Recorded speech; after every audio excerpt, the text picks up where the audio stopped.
Easter is right around the corner, so that means it's time to get that menu together. Here are my top 5 dishes to make your Easter feast complete. Watch this.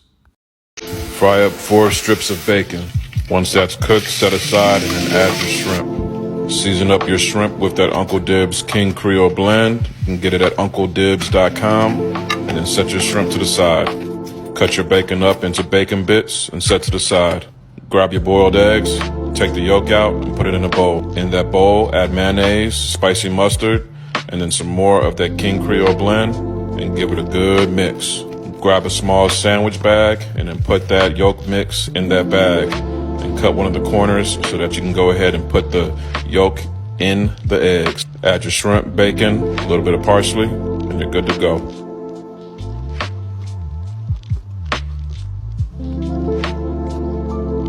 That's good, shawty. Garlic herb rack of lamb. Watch this. First, we're gonna make our garlic and herb paste. Use as much garlic as you want, and then some herbs like rosemary, thyme, and parsley. And then for flavor, I'm coming with that straight drop rub. Get the seasoning from UncleDibbz.com. Add some olive oil, and then give it a blend. Once your herbs and garlic turn into a nice, thick paste like this, it's time to grab that rack of lamb. First, we're gonna score it with a knife just to make sure that delicious garlic flavor gets deep into that lamb. Next, grab your herb paste and rub it all throughout that rack of lamb. Make sure you get deep into the crevices of that lamb. We want this whole thing busting with flavor. Once you're done hitting both sides, it's time to prepare the vegetables. Today I'm using some red, orange, and yellow bell peppers, some potatoes, and also some carrots. But you can throw whatever veggies you like into this medley. We're gonna grill this lamb right on top of these veggies, so these veggies are gonna be packed with flavor from the drippings from the lamb. But first we gotta season up the veggies, add a little olive oil and some more of that straight drop rub. Give it a nice mix. And if you have any leftover garlic paste, go ahead and throw that in your veggies too as well, and you can mix that in too. Next, grab a wire rack, throw your lamb meat side down so that it's resting right on top of those veggies. Now let's prepare our grill for medium heat. Now if you're saying, oh, I don't have a grill, but I want to do this recipe, it's all good. You can do this right in the oven as well. Just get your oven set for 375. Now place your lamb directly over the heat for about 20 to 25 minutes for medium rare. Now, if you're savage and you want yours well done, you can go all the way up to 35 minutes. But I like mine just like this. Now break out your Sunday best fine china. Go ahead and spoon those juicy vegetables right over your plate. Move your vegetables to the side. Now grab that prize, rack of lamb. We're gonna slice these into individual pieces just like this. And guess what? If it's too rare for some of your guests, all you need to do is throw it back on the grill and they can burn it up just how they like it. This full recipe is available on my site, link in bio. But other than that, it's time to eat. That's good, shorty. Juicy, crispy, and bussin'. For the wet mix, you need 2 eggs, a little bit of hot sauce, and some cold water.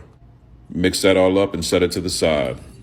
For the dry mix, you're gonna need a couple cups of flour, a little bit of baking powder, and then you don't need 11 different seasonings to make fried chicken, y'all. See what happens? All you need is that dirty bird rub. 13 herbs and spices all in one bottle. Get it from UncleDibbz.com. Throw that in your flour, give it a mix. First, throw your chicken in that dry mix, then throw it in the wet mix, and then back in the dry mix. Now, when you throw it back in the dry mix, make sure you press all of that flour directly into that chicken, give it a nice shake, and let it rest on a wire rack.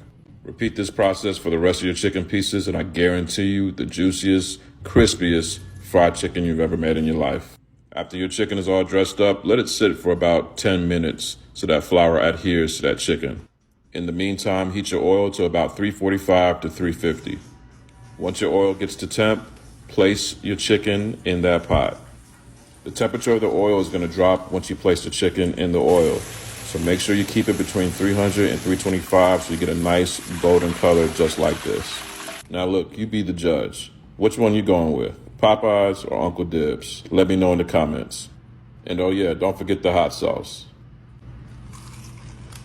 Full recipe available at UncleDibbz.com. That's good, shorty. We're talking kale and fresh collards. But first, let's get our herbs together. We're gonna start off with the garlic. Here's a little trick to getting your skins off your garlic. Put your garlic cloves in between 2 bowls, give them a shake, and those skins come right off. Mince up your garlic, then set it to the side. Next, we're gonna chop up 1 large onion. The garlic and the onion is gonna serve as the base flavor for these KFC greens. Now, speaking of greens, let's go ahead and prep these collards. Go ahead and cut the stems off, roll up those collard greens into a nice tight cigar, and then go ahead and cut them into bite-sized pieces just as such. Add them to a bowl, and then do the same thing with your kale. Cut the stems off, and then cut the kale into nice bite-sized pieces. Add them to a bowl, and now it's time to wash everything. We're gonna wash these greens over cold water, and then add 2 capfuls of apple cider vinegar. And just agitate your greens underneath the water, and then let them sit for at least 30 minutes to an hour in the water, submerged. After your greens have been sitting and it's time to rinse them underneath some cold water, just grab your greens and your kale, a handful at a time, rinse them under cold water, put them in a strainer just to make sure you're not mixing the clean greens with the dirty greens. Add your kale and collards to a separate bowl, and then look at that vibrant green color. We're gonna keep that color all throughout this cook. I'm gonna show you how.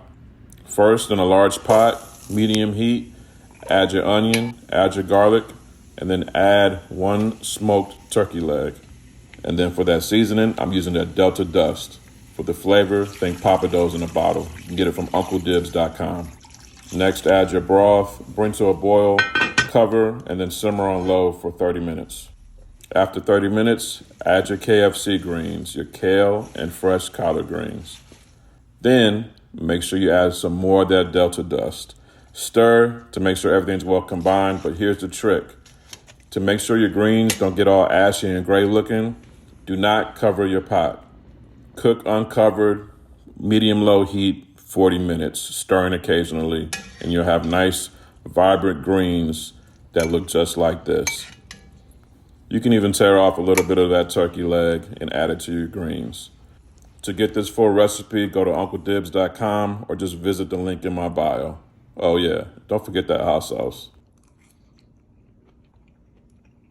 That's good, shorty. Check out how I make my roasted chicken.